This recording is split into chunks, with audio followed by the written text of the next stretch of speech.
Hello. Whenever I'm wearing a hoodie, I just want to do this. It's just very comforting. Doesn't it feel good? It does.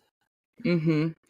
For me, it like stops my shirt and my sweatshirt from strangling me because the sweatshirt's not tight, but for some reason the fucking collar of this shirt is, and I'm gonna stretch it out. Hey Okay, guys. welcome. I hope you enjoyed that. How's everyone doing? How's your mustache? How's your beard? I am good. We Good. recorded with our special guest last night, and it still feels very surreal. We can't say who it It is yet because does. the episode's not out. But yeah, it went well. It's a good It went episode. very well. Everyone Yes. pay. Oh, fuck. Did we tell the story of what happened before the recording on the other episode? Okay. Yeah, we did.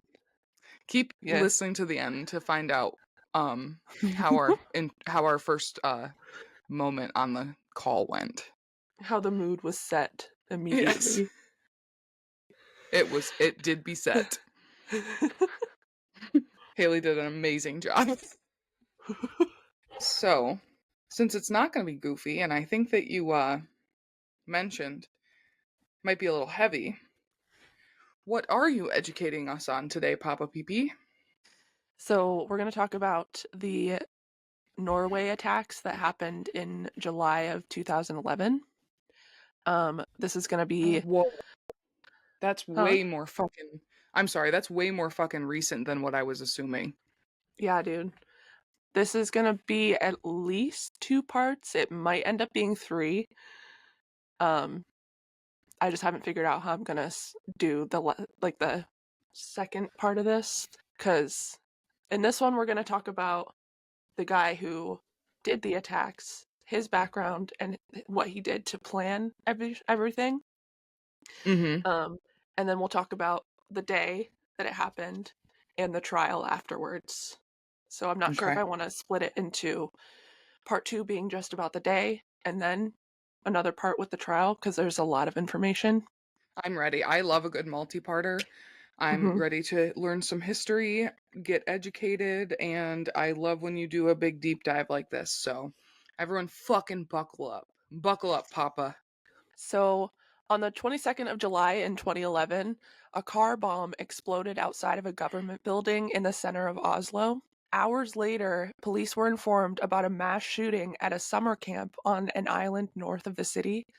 At the end of the day, 77 people died and over 200 people were injured at the hands of this piece of absolute shit who is a far-right terrorist named Anders Behring Brevik. What a name. Look up a photo of him right now. I'm going to put a photo in the video. He looks exactly like you would think. He's fucking disgusting. Anders Behring. Behring. Oh, yep. Oh my god. Yep. Why does he look so much like old Vladdy boy? He loves Vladimir Putin, so... Well, he's like a fucking that. copy of him, but his chin. Yeah, he's gross. His chin has like a nodule on it. Ugh. Ew. Ew. And then he goes bald. Ew. Yeah. He looks like a whole different person in all these different pictures, and all of these pictures, like the first few that pop up on Google Images when you type in his name, is him doing the Heil Hitler. Yep. Yep. Like, he does that during his trial. Also, his hands like this. He's an idiot. Yep. I would say we should take one of these photos where he's doing that and crop it and like put like a like Sully from Monsters Inc. there to make it look like he's just patting the top of Sully's head. Something really fuzzy to just fuck up the whole photo. Okay. So, normally when I research cases like this, not specifically like this, but when I research a case, I like to look into like the childhood and the upbringing that somebody like this experienced. But for him, I almost didn't even include anything because nothing could ever justify or make what he did make sense. Mhm. And honestly, I didn't really care to learn, but it is interesting, I guess. Does that make sense? Yes. Yeah. It's Um, it's always nice to hear because as humans we like to try to understand things, and especially you and I, we like to try to really get into the backgrounds of people because in personal life that's really healing to understand like someone is like this because they went through this, and that kind of helps you understand. But on a level like this, from just the beginning of what you said, it's like, okay, sure, we can know about him, but it doesn't make a difference. yeah, exactly. And I think it'll make sense after we go through his upbringing and stuff, but I think that he didn't really have a chance from the start because I think he was born with something inside of him, and the way that he was raised just fostered that evil for Amplified it, sure. yeah. Breivik's mother, her name is Wenche Elizabeth Behring. I might have pronounced that wrong. Wenche, Wenche. Okay, it might be a different pronunciation, but if it's Mm-hmm. wench, first of all, fuck her parents. Yeah. Unless that word didn't have that meaning back then. But holy shit, does that? I'm wondering if that's going to allude to her personality. So she was in her 30s when she became pregnant with Anders, and even before his birth, she developed a strong disdain for her son. She claimed that he was a nasty child and that he was kicking her on purpose. Yeah. What? She had wanted to abort him, but by the time she went to the hospital, she had passed the 3-month mark for an abortion, and Anders was eventually born on February 13th of 1979. So, not a good start. No, Jesus, she probably had some mental health issues. Yeah, I think so. I I didn't mean, really if you, look into like her background at all, but I'm sure there's something there. it reminds me there's a movie. It might be The Bad Seed, Hmm. or I don't know, someone ends up having like a demon baby. It's not Twilight, but Twilight's an example. Everything links back to Twilight. I mean, you're not wrong.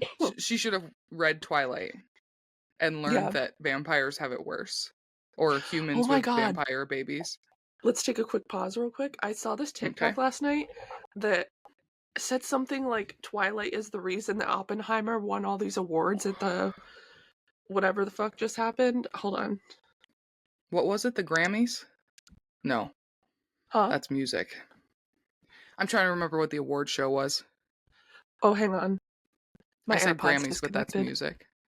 Oh no! The fuck?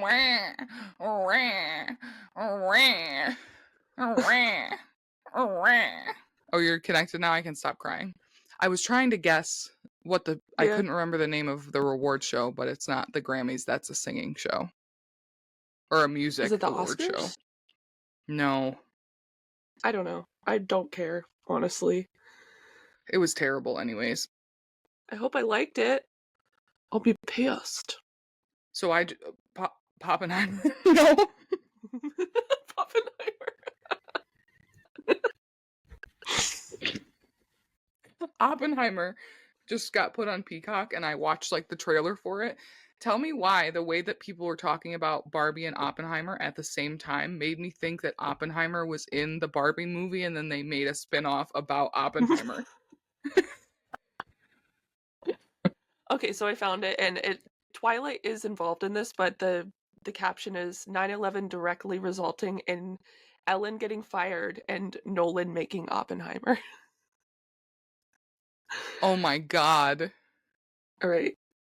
My attention that 9/11 is now not only responsible for the downfall of Ellen DeGeneres, but also Oppenheimer possibly winning every Academy Award at this year's ceremony. Hear me out. 9/11 happens. Now, Gerard Way was an intern at Cartoon Network at the time, and he was on a ferry to work, and he witnessed the whole thing, and it was so traumatic. He started a little band called My Chemical Romance. Now, My Chemical Romance is cited as a heavy influence for Stephanie Meyer when she wrote a book that no one heard of called Twilight.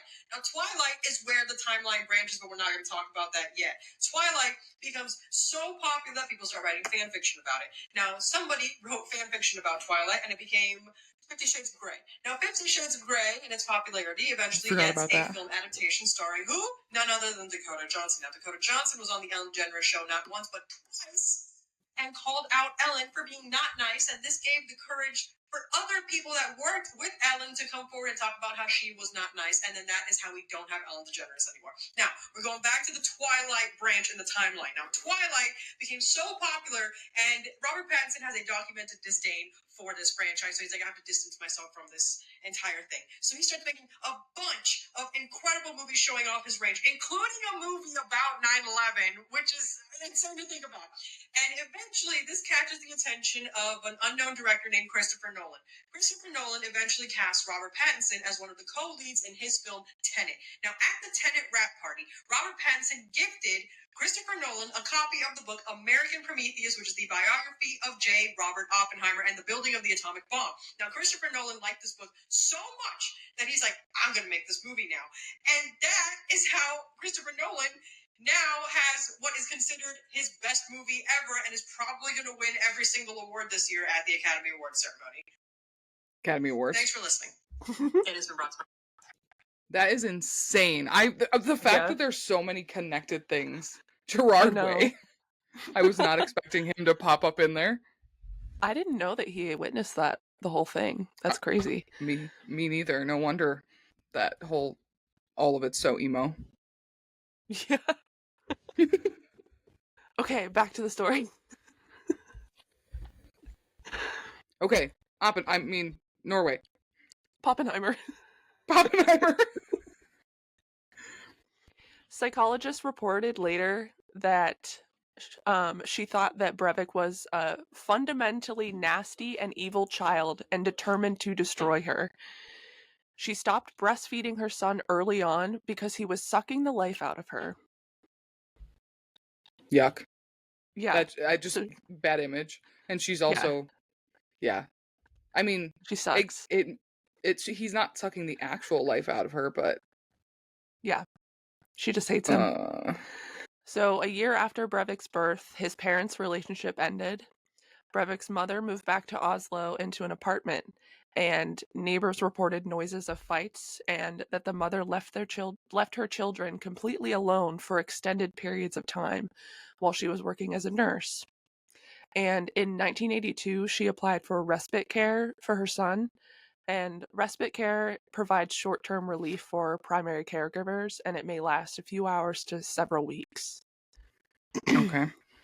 She said that she was overwhelmed with the boy and unable to care for him. She described him as clingy and demanding. Brevik He's was then a child. Oh, I don't like this bitch. I know. She sucks, dude. Like, don't have a kid if you don't want kids. Right, and I'm sure at that point, now it sucks that she tried to have an abortion and couldn't because she was already at the 3-month mark, but I have a feeling that was probably known. Yeah, probably. So she should have gone sooner or given him up for adoption. There's, I'm sure in Norway too, there's even more options than what we might have here. Yeah, probably. So Brevik was then placed with a young couple.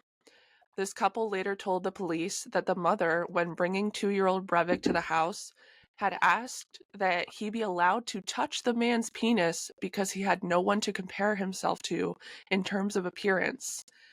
Quote, he has only ever seen girls' parts, the mother told the couple, according to the couple's statement to police. What? Yeah. Jesus fucking Christ. And when was he born? 79, I believe. Yeah, 79. And at this point he was, I think, 2. What the fuck? He was 2.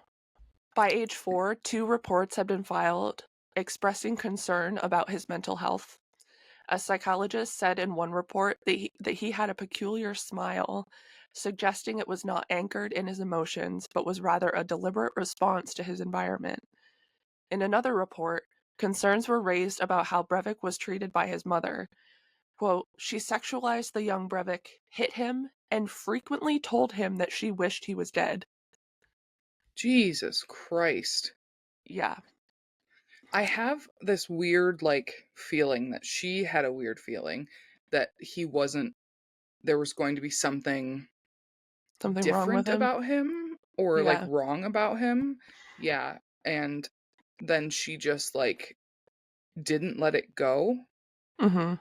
So like with the I did smile thing, I did read somewhere that she was like really scared that he was going to end up assaulting somebody.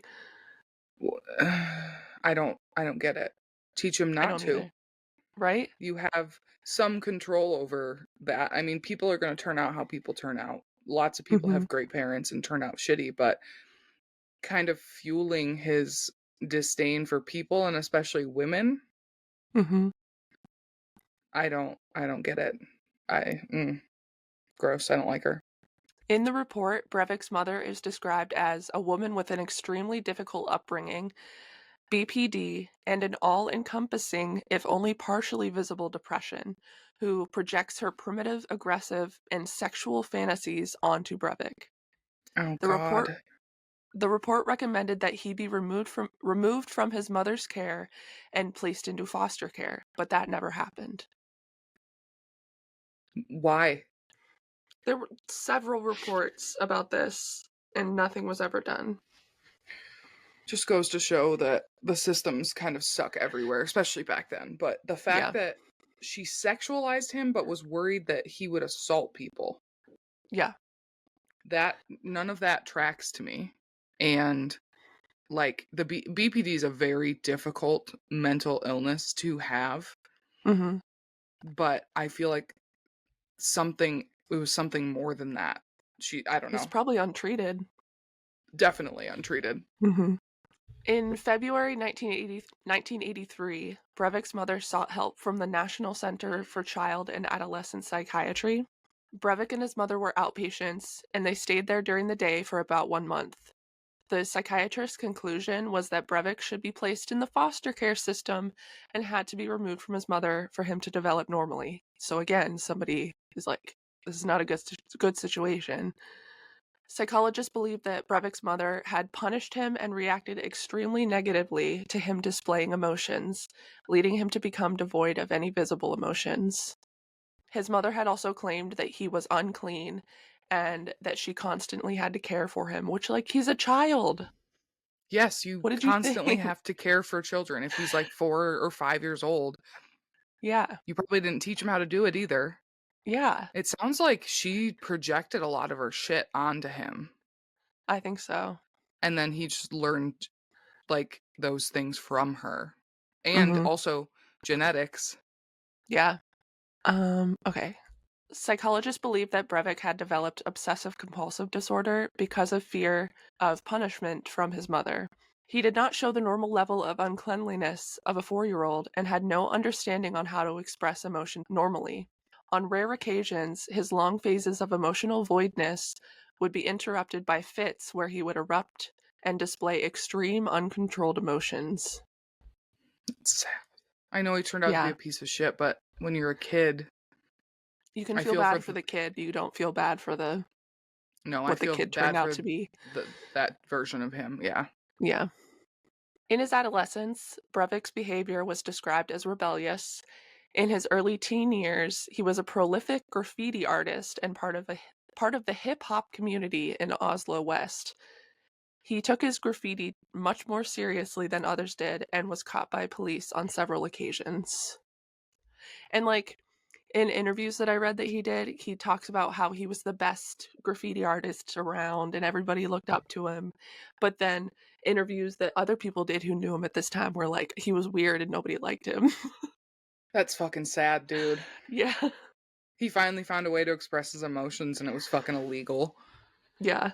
According to Breivik's mother, his father ceased contact with him at the age of 15 after he was caught and fined for spraying graffiti on the walls. It was reported that they had not been in contact since then. But according to Breivik's father, it was his son who broke off contact, claiming that he was always willing to see Anders, despite his Mm. destructive activities. Wonder if the mom had any influence on that. I think that's probably what it was. She probably brainwashed him into thinking that his dad hated him.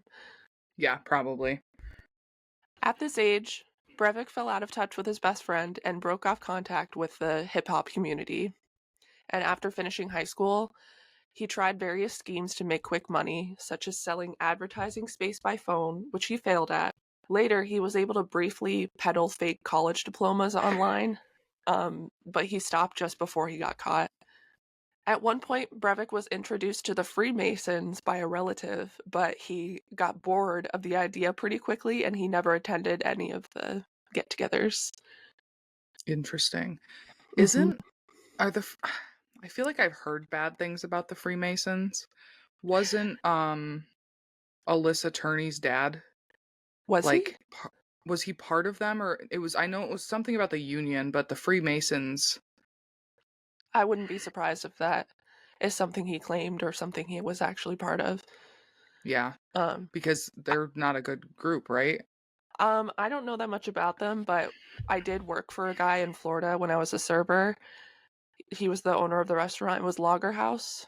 He was in the Freemasons and he was a giant asshole. But I don't know if that tells you anything about the group. I'm looking it up right now. He was a piece of shit. Freemasonry refers to fraternal organization guilds of stonemasons. Modern Freemasonry broadly consists of two main recognition groups. Regular Freemasonry, which insists that a volume of scripture be open in a working lodge, that every member professes belief in a supreme being, and that no woman be admitted. Oh, and the discussion of religion and politics do not take place within the lodge, but you have to believe in it. That sounds stupid.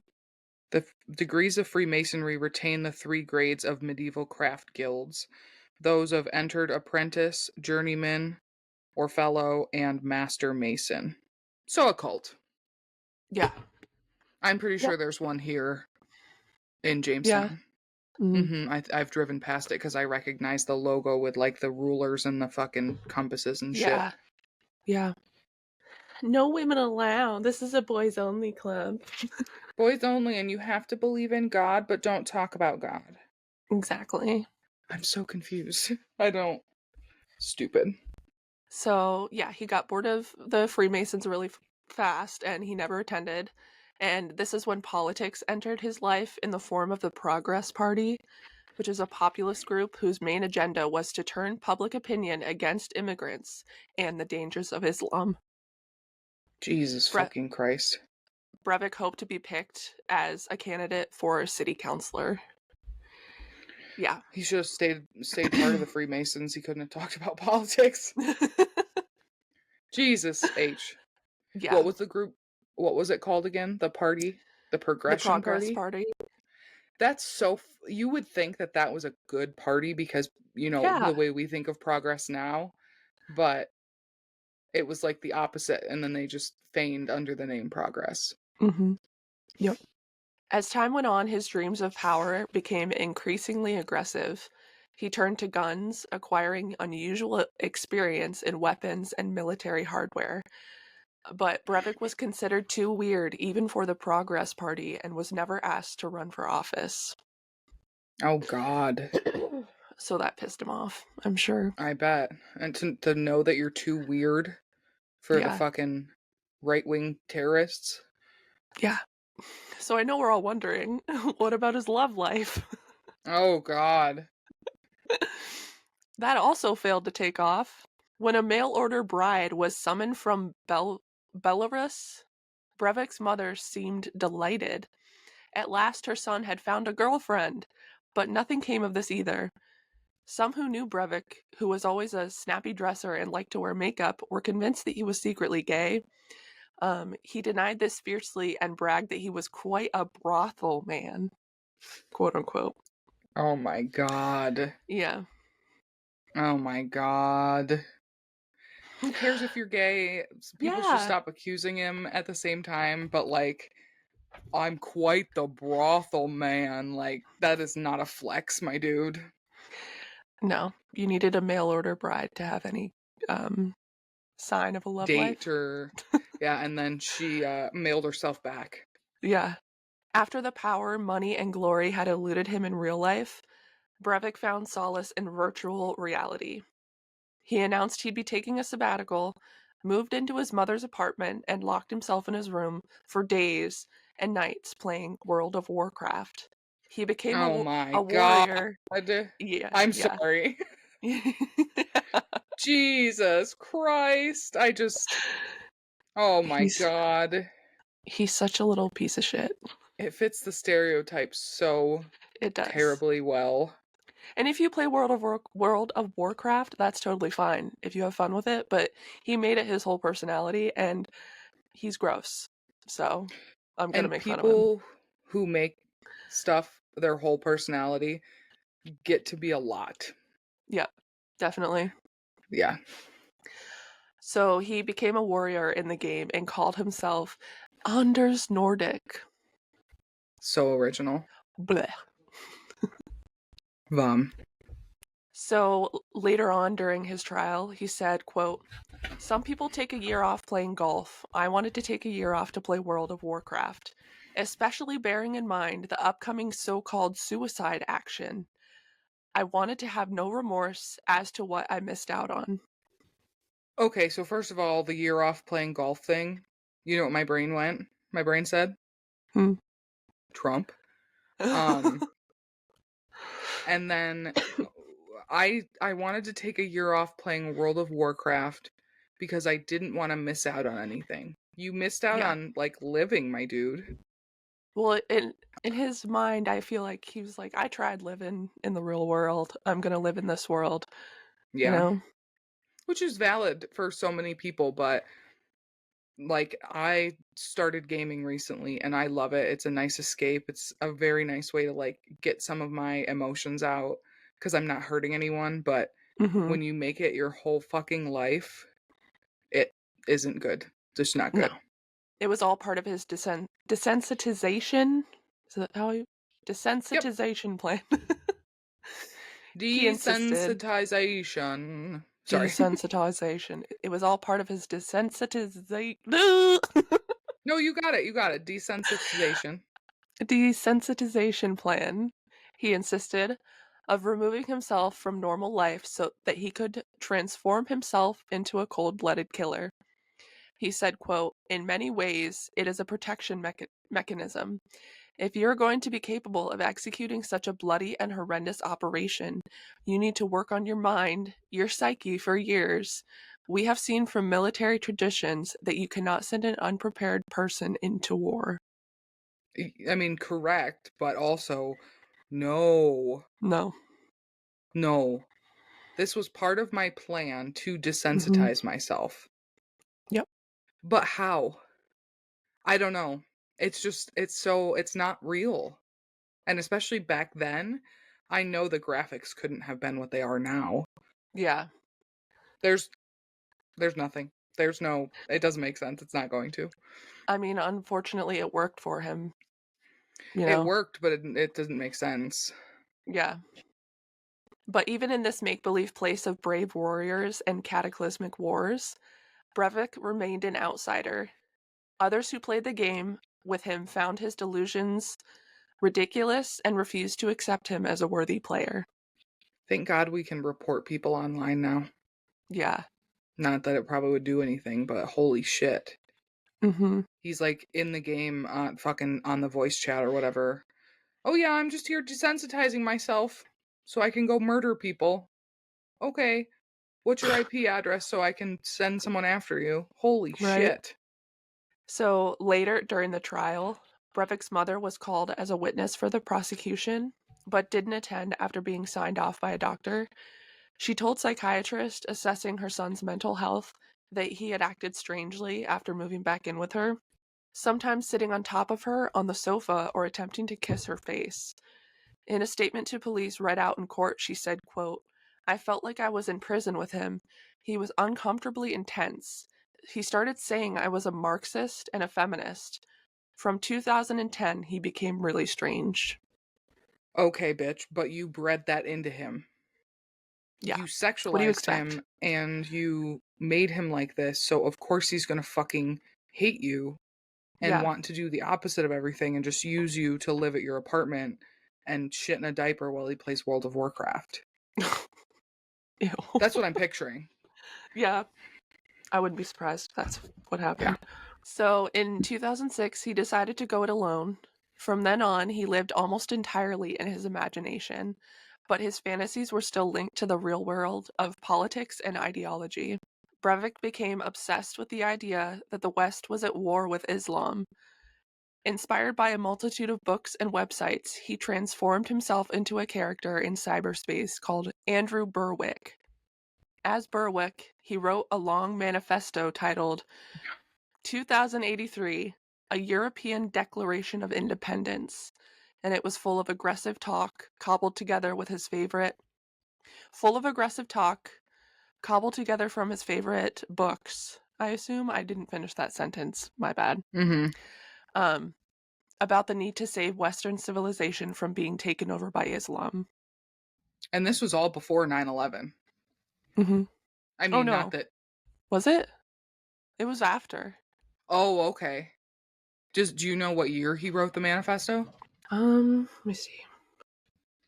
Sorry, No, you're good. I lost track of the timeline somewhere.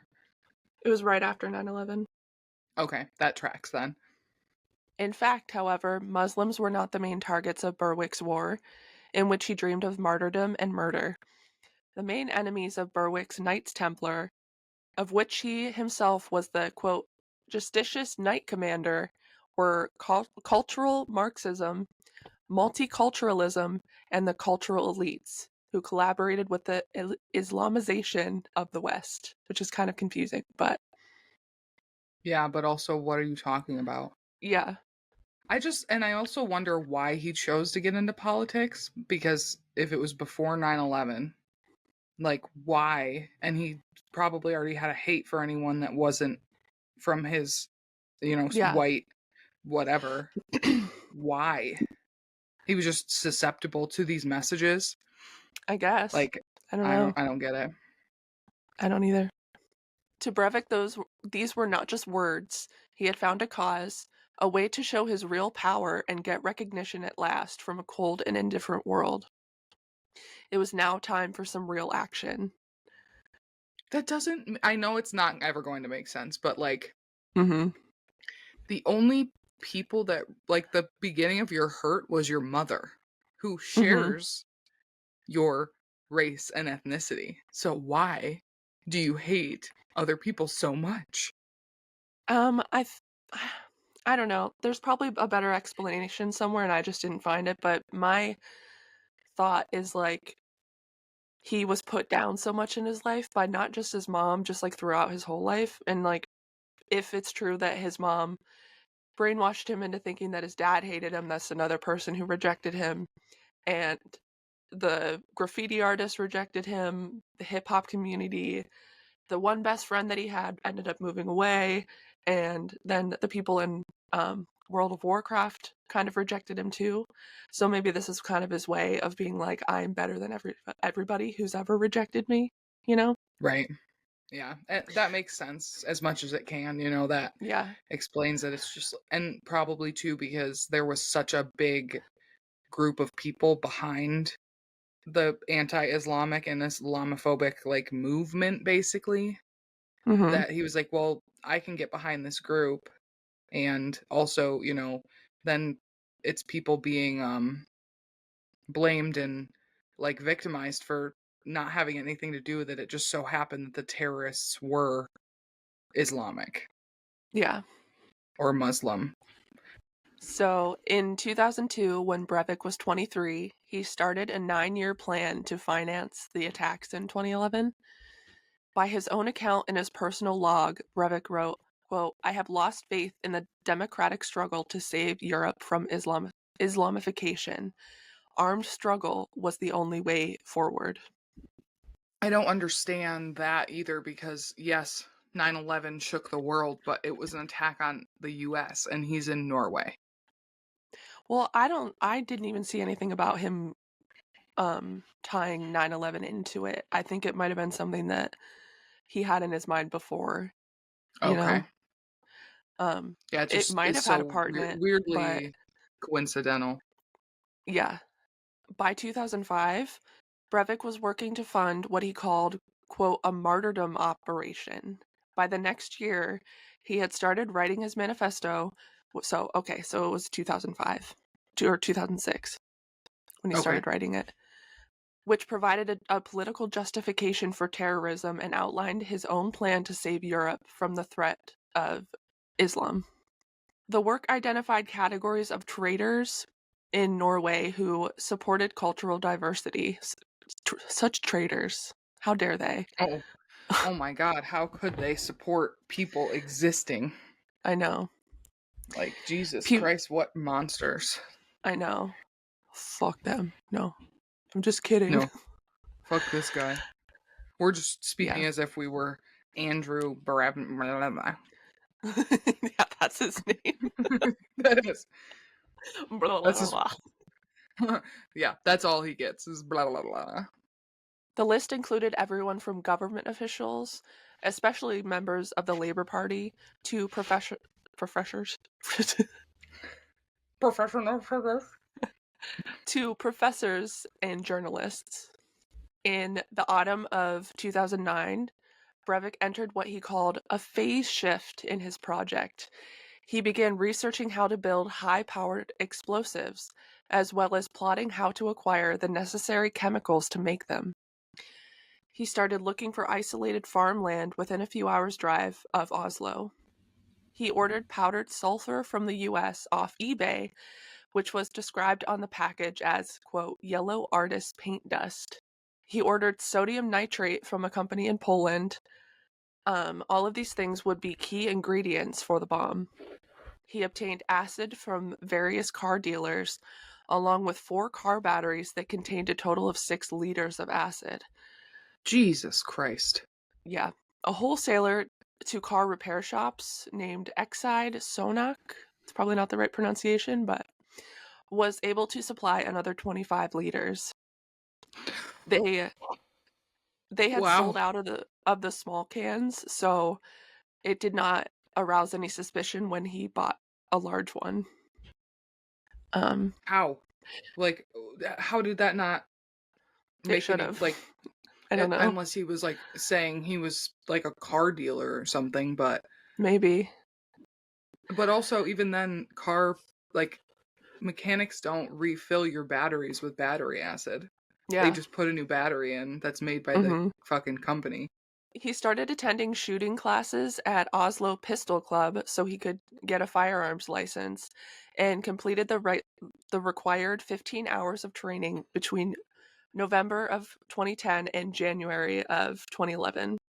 2 weeks into the new year, he submitted an application to buy a semi-automatic Glock 17. He also took lessons to improve his rifle skills. And he'd also bought laser sights from a variety of gun dealerships, along with large amounts of ammunition. And he also ordered liquid nitrogen from China so he could fill his bullets with it. What the fuck? Yeah. God, I wish he would have just blown himself up at that point. Yeah, me too, honestly. All those chemicals, plus gunpowder, plus guns, plus liquid nitrogen. Yeah. He should have just blown himself up when he... It's not okay that he was this smart. Mm-hmm. And this, if he was meticulous. an idiot. Yeah. Because I feel like, especially in Norway, I'm sure that there are a lot stricter gun laws. So he did all the right things, but if they somehow would have found out about his other, all the battery acid that he was holding on to, maybe that would have flagged something, but I mean, it's not on your legal record or anything. So I don't know. I don't understand. I don't get it. This is awful. I'm having an existential crisis. In his log, he carefully wrote out his shopping list, encouraging all interested parties to follow his example. Quote, "There is absolutely no good reason for not getting this equipment out of fear, for you will be found out. All that is holding you back is unjustified anxiety and laziness. The only reason that could justify your fear is having an Islamic name." What? Yeah. I don't want to have, even if I wasn't planning anything, my fear is I don't want to have that much acid in my house. Right? My fear is my safety. Yeah. Also, my fear is how much the fuck does all that shit cost? He went into a lot of debt. I bet. I'm adjusting again. I'm so sorry. It's okay. So on April 5th, Brevik signed a lease for farmland in Rena. On the required Norwegian forms, he claimed that he would use the farm to raise sugar beets. The farm consisted of a white... Dwight Schrute? Dwight Schrute? Is that you? The farm consisted of a white painted house, the barn, a summer cow shed, farmhands' quarters, and a red storehouse raised on pillars, plus a garage. It lay on the eastern side of the Glomma River and looked out over dense forests to the east, while the view to the west was of green pasture and fields. Beautiful place to be a terrorist. I know, I was like, it sounds kind of nice, but It to does. actually be a farmer and not be evil. Where did he get money to do this? All he did was play World of Warcraft. Well, like I said, he started funding it like in 2002 or whatever. Yeah. Yeah, okay.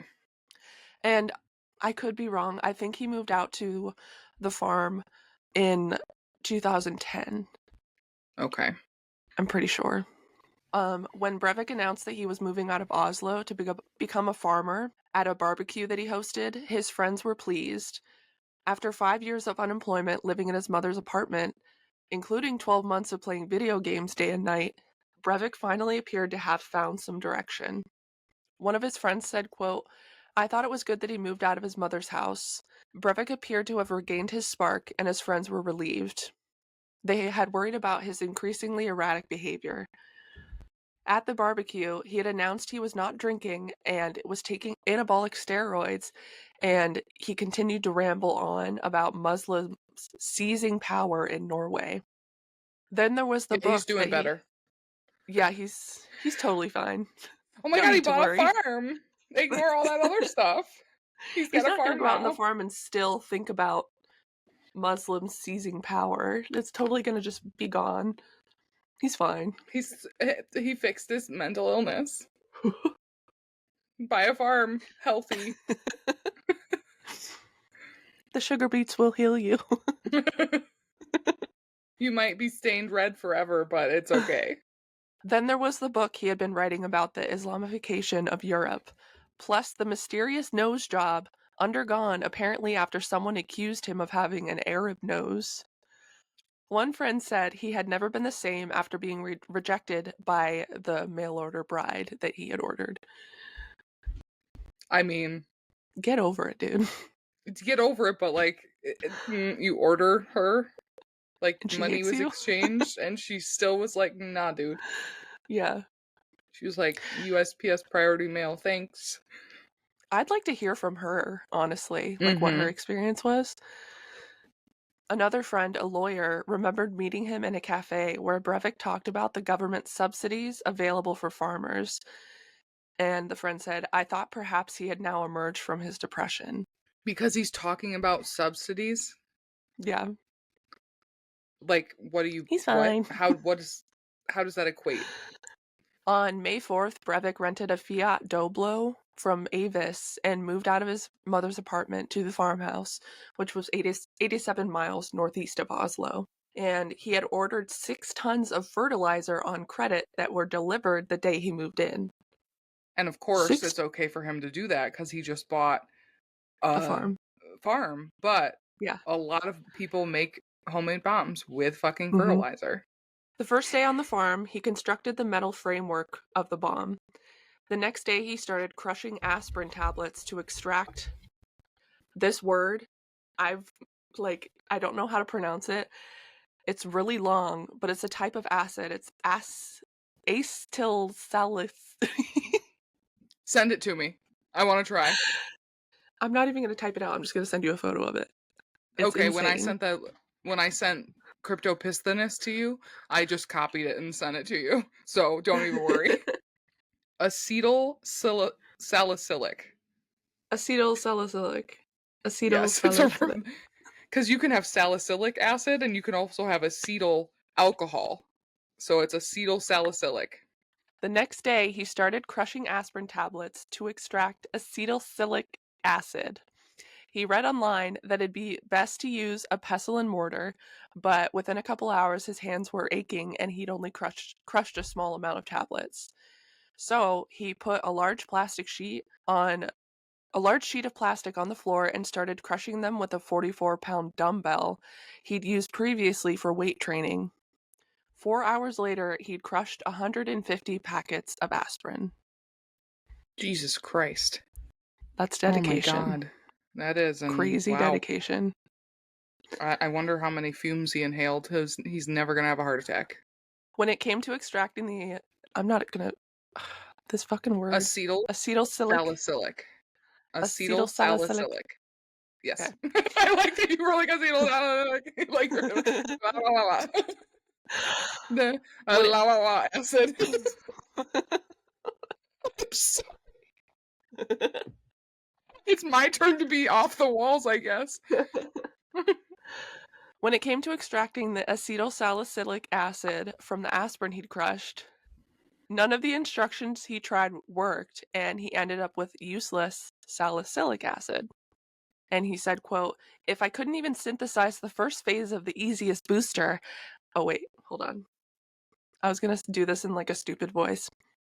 "If I couldn't even synthesize the first phase of the easiest booster, how on earth would I manage to synthesize DDNP? My world crashed that day, and I tried to develop an alternative plan." That's exactly how I'm going to hear his voice from now on, because that's it. You got it. Like, he's such a little bitch. If I couldn't even do the simplest part of the synthesization, how was I gonna make the DNTP? My world was crashing down. Chicken Little. I was gonna try to read it in Frankie Skin's voice from the Basement Yard, but I didn't. Oh my God. Send that to him and be like, can you please read this in Frankie Skin's voice and send it back to us? From one very small podcast to one very large podcast. Yeah. To cheer himself up, he went to a restaurant in Rena and treated himself to a 3-course meal. How nice. Oh, his world crashed down, so he needed a snacky. He was hangry. I need to tweet myself. Someone give me a steak right now. But don't cook it, because I like to eat raw meat, because I'm a real man. The next day was unsuccessful again, so he went back to the same restaurant to boost his morale and think of a new plan. On the evening of May 7th, he wrote in his log, quote, "I appear to be fundamentally fucked if I cannot manage to find a solution soon." Band name called it. Fundamentally fucked. Yeah. Oh my God. The next morning was spent scouring the internet for a solution. Eventually, he found a YouTube video that showed an unconventional method for extracting the acid that he wanted. The method in the video had succeeded where the others had failed. On Monday morning, Brevik tried doing the same method, using coffee filters and natural air drying rather than lab equipment. I did want to mention, I got a huge chunk of this information from this book. It's called One of Us, The Story of a Massacre in Norway and Its Aftermath. The author, I don't want to butcher their name. It's Asni Searstad. I'll put it in the description and whatnot, but it goes more into like what the video showed and stuff, but I didn't want to bore people with that. But the book is really good. It's really I was just gonna say, the fact that someone found that on he found that on YouTube is insane, because if you were to sit here and repeat it, I have a feeling if someone watched it, or if YouTube like somehow got a hold of that part of it, they might flag our video. Yeah, that's kind of why I left a lot of this stuff out. Like, I just vaguely went over it. Not that I think anybody who's listening is going to try to build a bomb, but like, I just want to avoid that altogether. No, definitely. And like, if you did like give more detail and this landed in the hands of the wrong person, like, yeah, I would never want that. Yeah, no. But the fact that when you said he found it on YouTube, what? Yeah. There used to be crazy shit on YouTube that is not there anymore. Thank God. But yeah, the book is super good. It's really, really descriptive and disturbing. So Did you it read has a the whole lot of thing? information. I haven't finished it yet because I'm using it as I type all this out. Perfect. But yeah, I'm working on it. It's really good. Send it to me when Okay, you're done. I will. Yeah, okay, so yeah, he was using coffee filters and natural air drying rather than the lab equipment that was used in the video. He wasn't entirely sure what he produced was exactly what he needed, but he decided he had no other option but to stake everything on that method. And he spent the whole next week filtering. On May 16th, the magnetic stirrer, a special hot plate for heating unstable fluids, stopped working. And he said, "Fuck, Chinese piece of shit equipment. I should have rather paid more to get good European quality machinery." You're using And coffee filters, dude. yeah, he's fucking dumb. So he ordered another one, and it would take too long to make what he needed without a magnetic stirrer. That evening, he finished the extraction of the acid he needed from the last aspirin tablets. When Breivik's friends attempted to visit him at the farm, he constantly blew them off, and he said, quote, "For natural reasons, I had to do everything I could to avoid this from happening. Gradually, there was more pressure. They would say, 'Why do you not want us to come up there?' On a couple of occasions, they tried to drive up, and a couple of times I had to turn off my mobile to avert visits.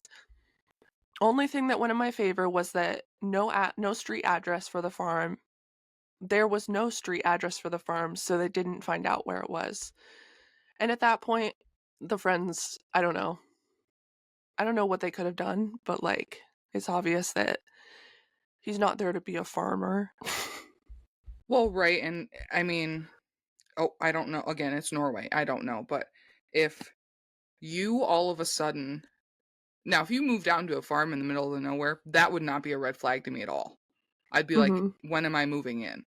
But if you stopped contacting me and I couldn't come see you and you wouldn't give me your address when we literally share our location every single day, Mm-hmm. I would have to call and have a wellness check done on you. Yeah, I agree. I would do the And same. maybe they just were like, he's just unstable. This is just who he is. But, and I'm not blaming the friends. They are not, it's not like they were complicit or anything. Yeah, I they just, were trying to be there for him. there were so many chances in his childhood for something to be done. And now he's saying all this stuff. He moves onto a farm and stops talking to everyone. Mm-hmm. And you have no idea what's happening. And he's by himself. Most people can't run a farm by themselves. Yeah.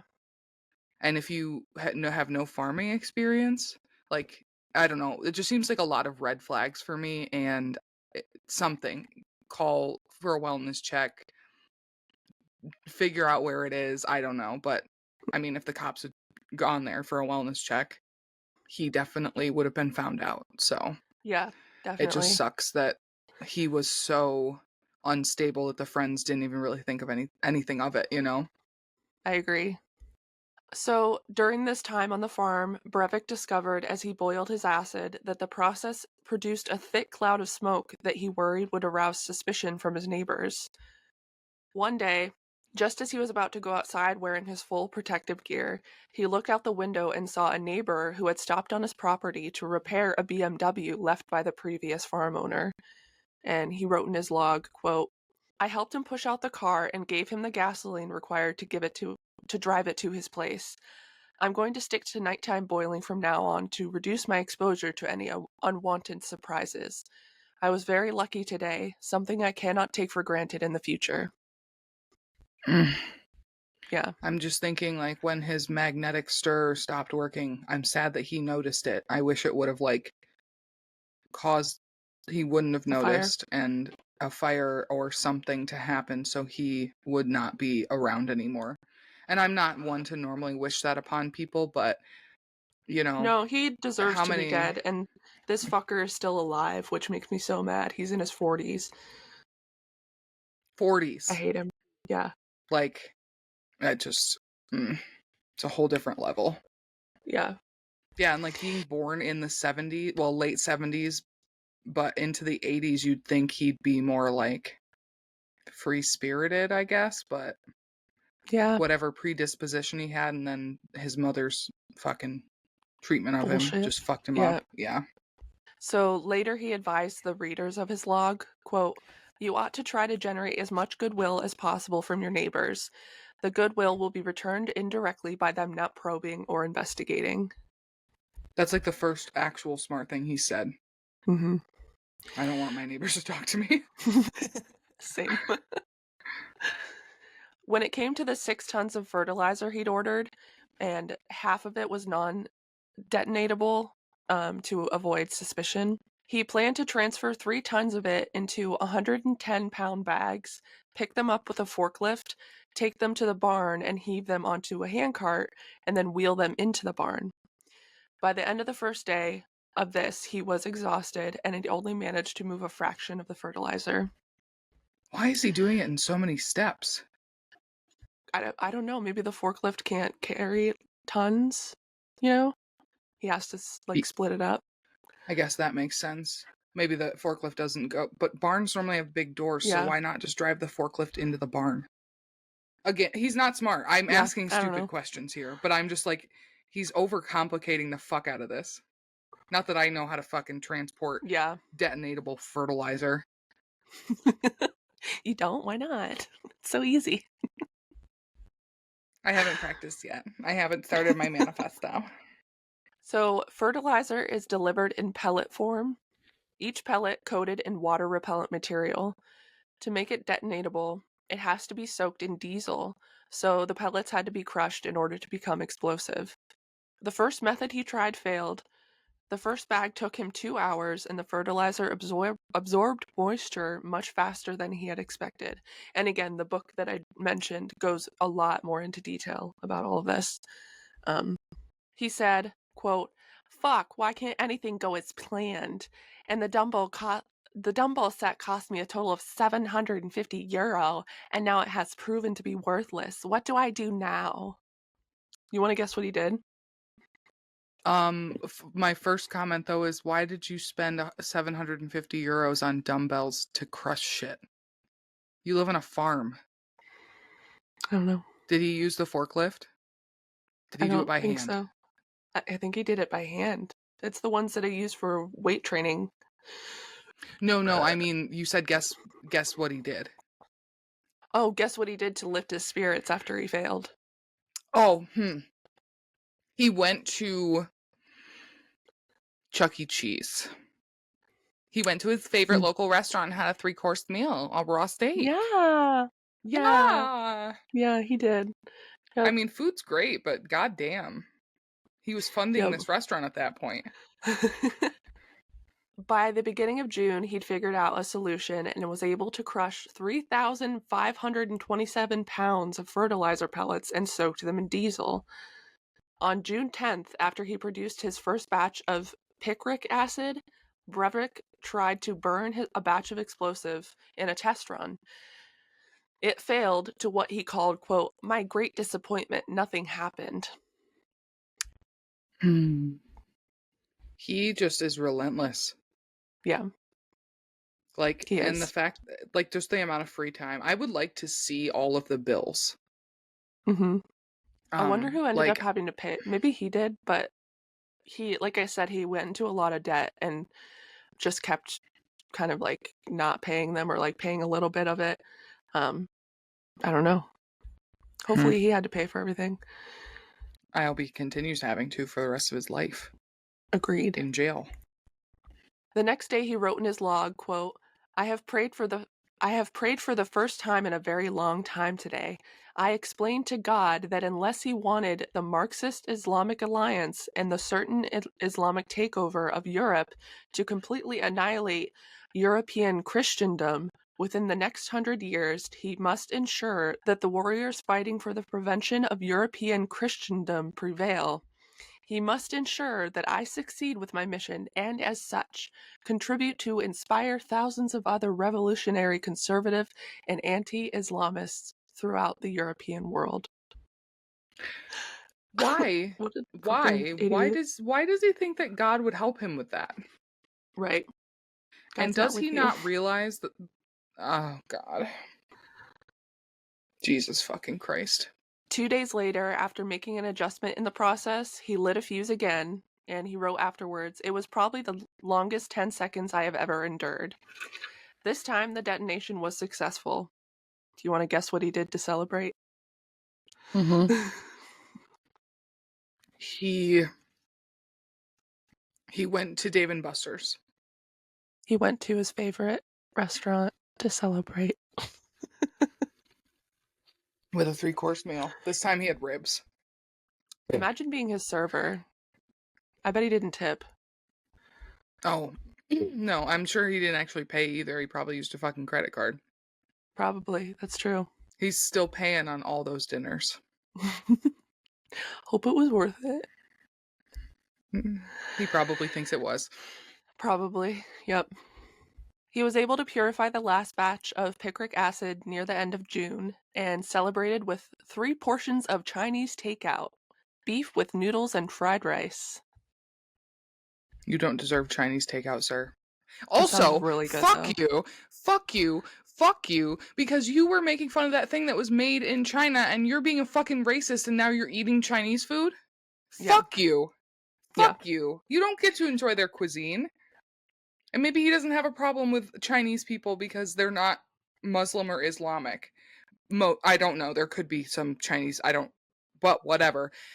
But at the same time, he literally just bashed on the fucking magnetic stirrer thingy because it was made in China. And then he's like, I'm Mhm. gonna eat some fucking Chinese food. Like, He makes no sense.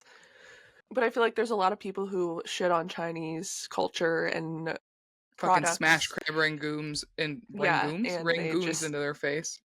Yeah, exactly. Yeah. Sorry. You didn't don't mean deserve to. the rangoons.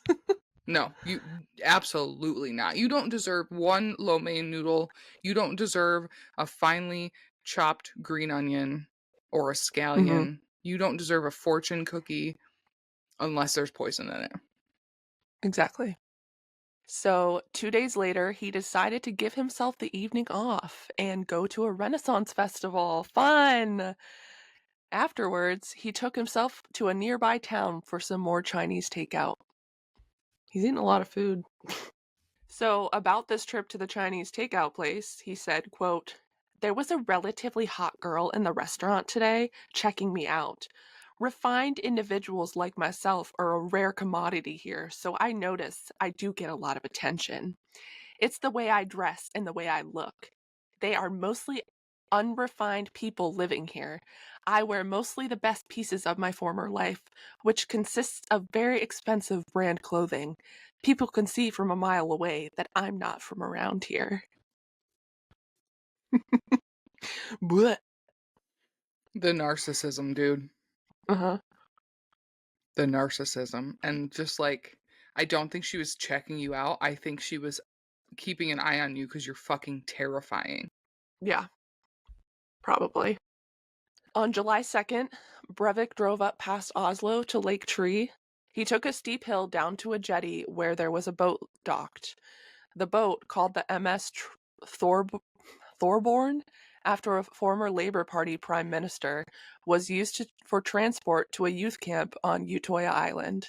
He studied the boat, wondering if his bullets would penetrate its hull. He entered the coordinates into his GPS and familiarized himself with the roads in the vicinity. A week later, Brevik was hard at work on the final stages of his plan, completing the inner charge and mixing chemicals. He replaced the hollow... Oh, this pisses me off. He replaced the hollow-tip bullets with lead-tipped ones. Quote, "the most suitable for the purpose of inflicting maximum damage to vermin." And he's talking about children. Yes. Innocent children.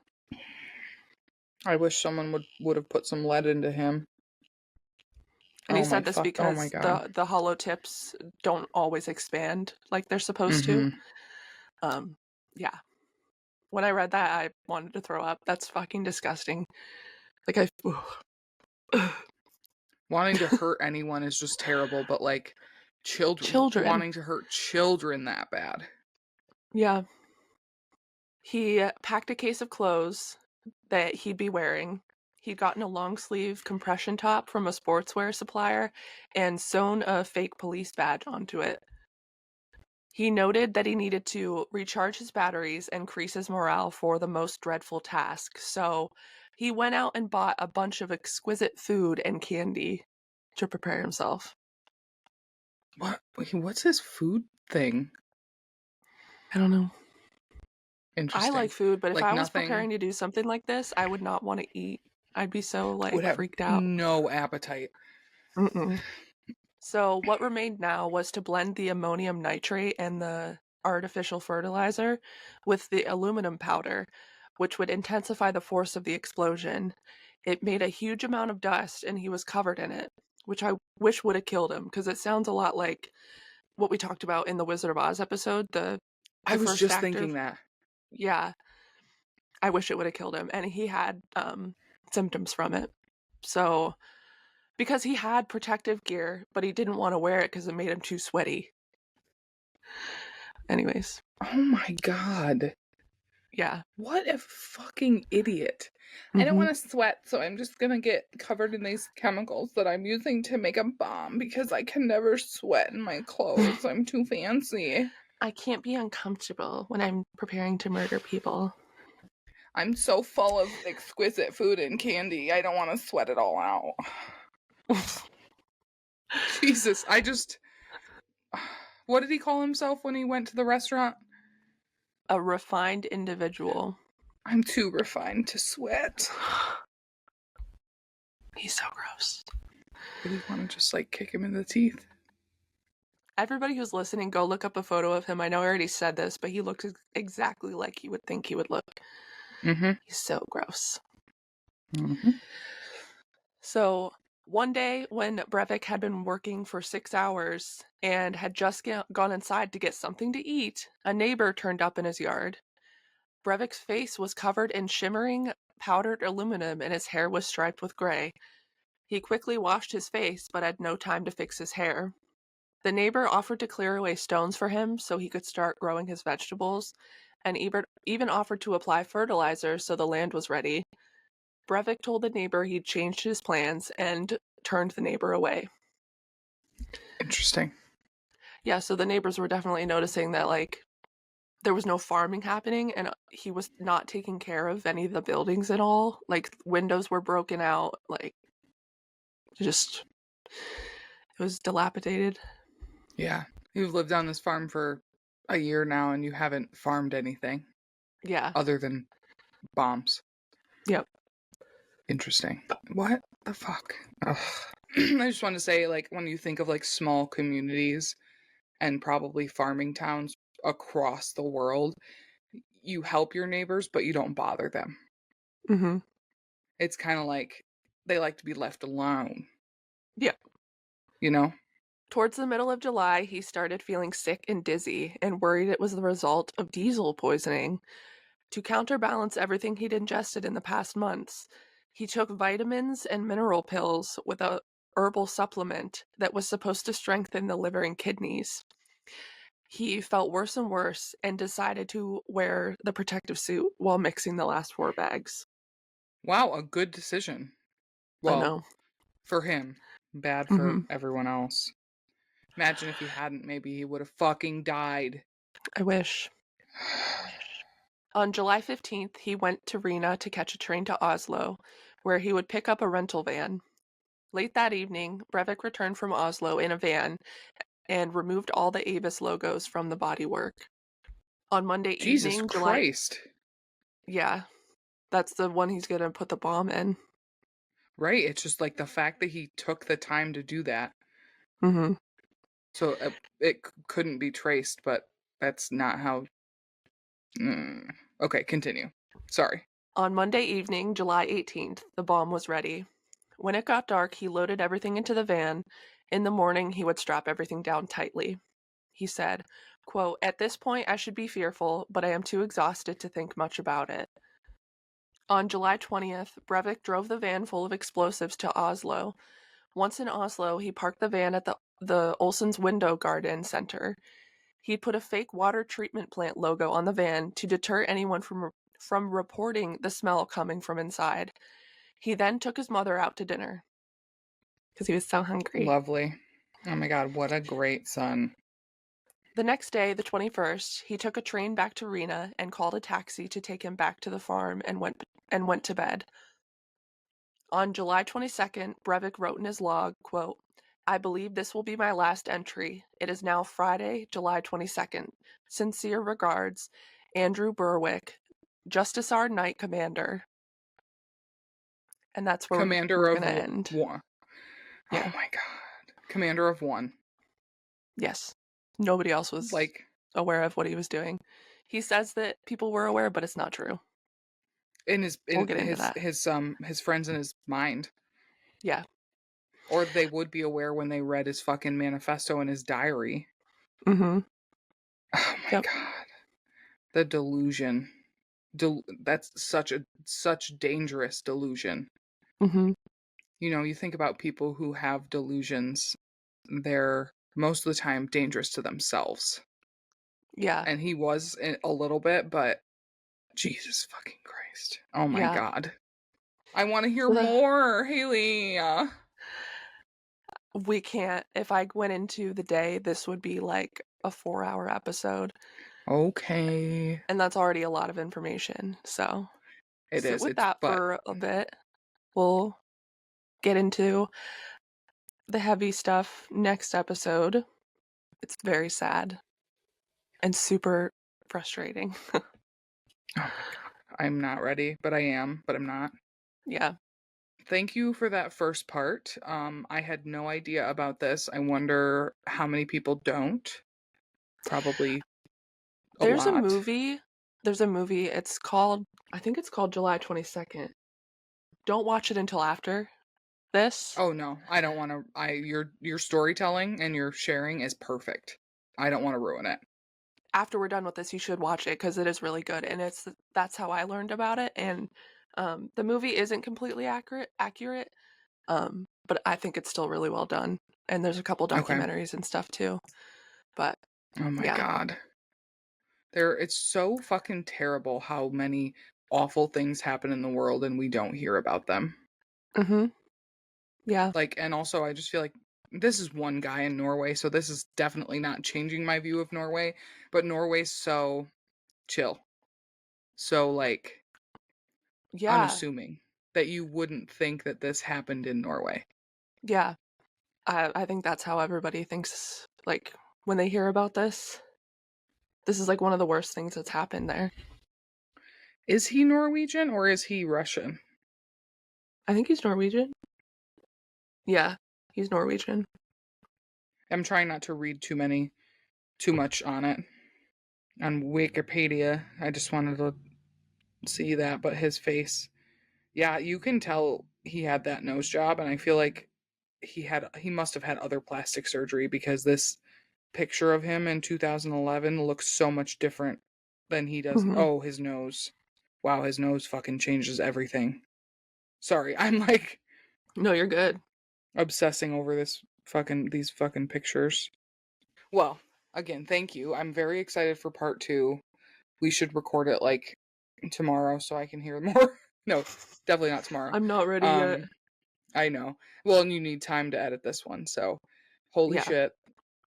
But thank you. Well, if you want to talk to us anywhere, you can send us a message A message. on Instagram. Our Instagram is Educate Me Papa. You can find us on Facebook at Educate Me Papa the podcast. You should watch our YouTube channel. It's Educate Me Papa. TikTok, yes, you should same watch thing. Our email. Oh, you can send us an email at educatemepapa@gmail.com. And that is it for this week. We would like to, as always, thank you for listening. Thank you for listening. Thank you for listening. Thank you for listening. Thank you for listening. Fuck you, Andrew. Thank you for listening. Thank you for listening. Fuck you. Knight Commander, you fucking suck. You're a stupid little bitch, and I hate you. Thank you for listening. You can't be a commander if it's only you. There has to be other people, so fuck your dumb title. Thank you for listening. Thank you for listening. Thank you for listening. Thank you for listening. Also, that's all, folks. Also, I was thinking about this. He's in Well, he's in prison, but there's a chance that he could hear this. Good thing he wants to be his friend. You suck. We're safe. Thanks for the listen, bitch. We hate you. Thanks. Stay in prison Listen and again. rot. Yeah. Listen again on All a right, different guys. platform. Get our analytics up. All right, guys. All right, guys. We love you We're gonna so go. Love you much. so much. Bye. Toodaloo. Bye.